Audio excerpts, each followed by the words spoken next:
Tonight on Connecticut's news station, hero pay concerns. We're hearing from some workers waiting months for their pandemic hazard pay from the state.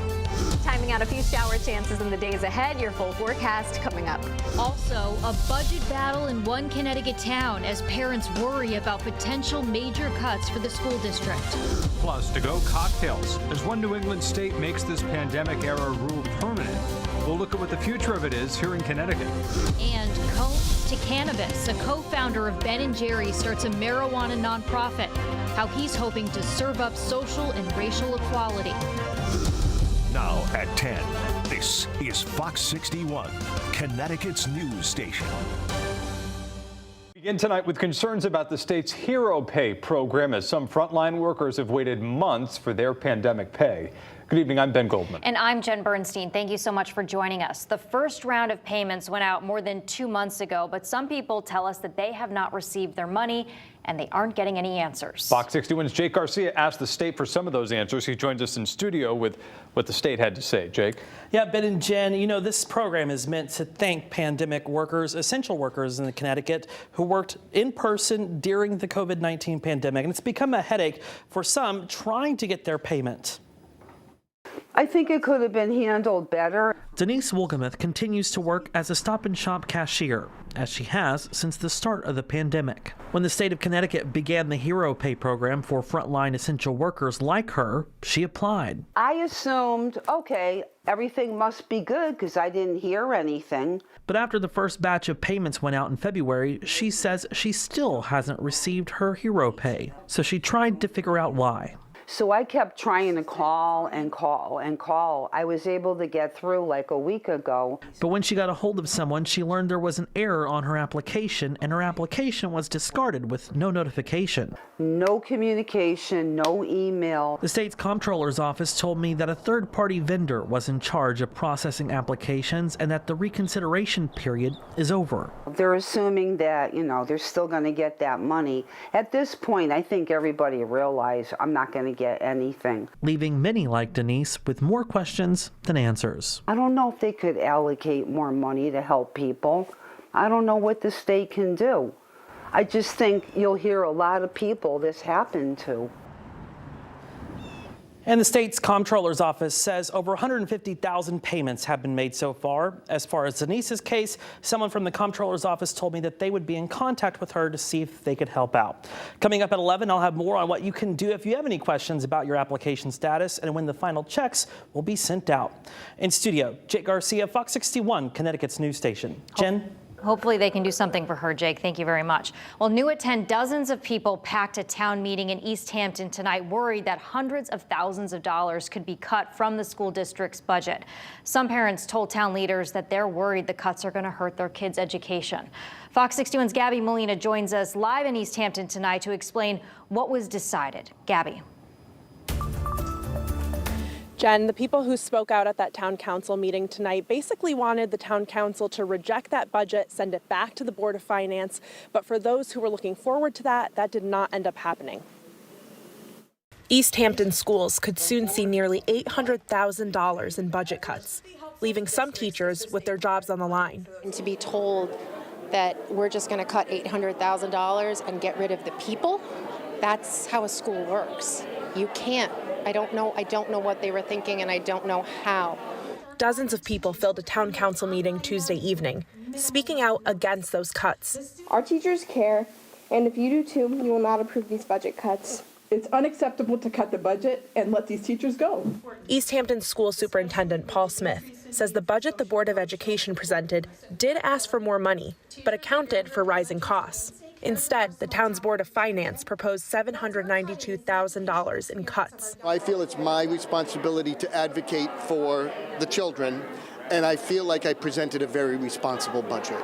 Teachers, parents, and students shared several concerns about what these cuts would mean. We already don't have room in our classrooms as it is, so if anything, we need more teachers, not less. In a time where there's so many more demands, mental health, there's a mental health crisis, we need as many teachers as we can get. I mean, teachers should not be cut at this point. Their hope was that the town council would send the budget back to the Board of Finance to make changes to its proposal. I have sat on this town council for 10 years, and I have never seeing this many people.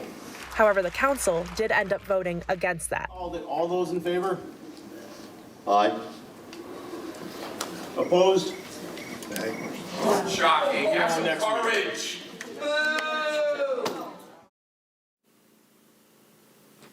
Now, nothing that ended up happening tonight is final. The town council chairman says that they can still have discussions about the budget and that changes can still be made. Live in East Hampton, Gabby Molina, Fox 61, Connecticut's news station. Gabby, thank you. Let's get to the forecast here. Temperatures staying cool and pretty steady out there. And we could have more rain in the forecast. We want to check in right now with Chief Meteorologist Rachel Frank for a first look. Rachel.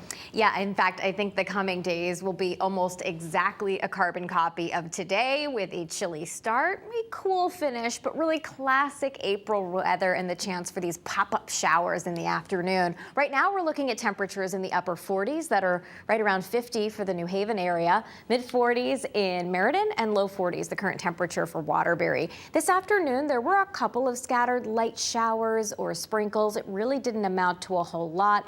And again, I think as we head through the afternoon tomorrow, there'll be another chance for a few pop-up showers, but not every town will get one.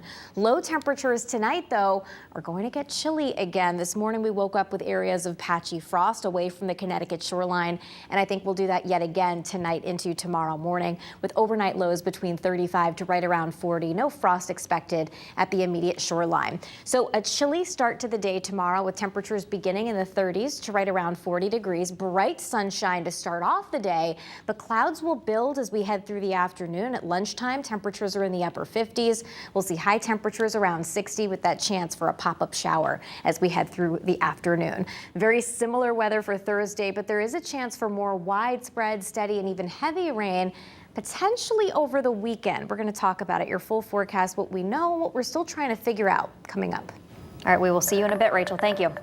Right now, police in another Connecticut town are investigating more smash and grab vehicle thefts, this time in Rocky Hill. Police say thieves in a dark-colored Honda CR-V were seen around 7 this morning, checking door handles on 6 streets in town. This comes after police in South Windsor and Wethersfield reported a wave of car break-ins last weekend. Well, it's a coordinated effort on our part, I can tell you that much. We are sharing information daily with other police departments, with a regional task force that we have looking into car thefts and car break-ins. Yeah, that task force was formed to cut down on the nearly 900 vehicles stolen in Connecticut each year. Ledyard police say a man turned himself in more than a month after a Catholic church was vandalized. 33-year-old Madison Barrett is facing bigotry, burglary, and criminal mischief charges. Investigators found several broken windows at Our Lady of Lourdes Church on Route 12 in the Gales Ferry section of town. Barrett is also accused of painting hateful comments about LGBTQ people on the church's floors and walls. He himself is bisexual, so this is really outside the realm of who he is. They were clear in telling us that this was the first time where he was taking actions on whatever his mental illness was presenting to him. There's an estimated $12,000 worth of damage to the church. Barrett's father says he plans to post his $30,000 bond tomorrow. Barrett's due back in court May 18th. Well, tonight, investigators are looking for what caused a fire in the basement of the Comfort Inn in Meriden. It started around 8 this morning. Firefighters shut down the motel's generator after finding melting plastics there. The fire did not spread from the basement, and no one was injured or left without a place to stay. Meriden firefighters are monitoring carbon monoxide levels on each floor. Tonight, we're hearing from the family of the man killed in Friday's Gold Star Memorial Bridge fiery crash in Groton. Police say that Wallace Fauquet III was driving a fuel tanker that hit a broken-down car. His truck rolled over and sparked a massive fire. He died at the scene. In a statement, his family says in part, quote, "He made it his priority to lend a helping hand. He would always stop when he came upon a broken-down vehicle. He was a selfless, get-it-done kind of guy."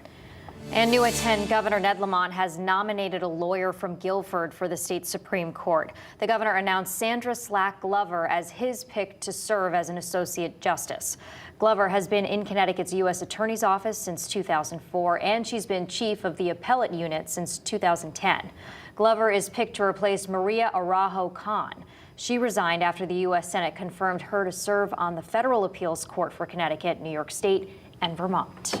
A goat and a pony are back home safe tonight after trying to hitchhike down in South Windsor. State police say the animals got loose. They were spotted running on the exit 4 off-ramp right off of I-291. The owners were located, and state police posted this photo on Facebook saying they came to pick up their kids. State police also said, according to police, again, there was no horseplay involved.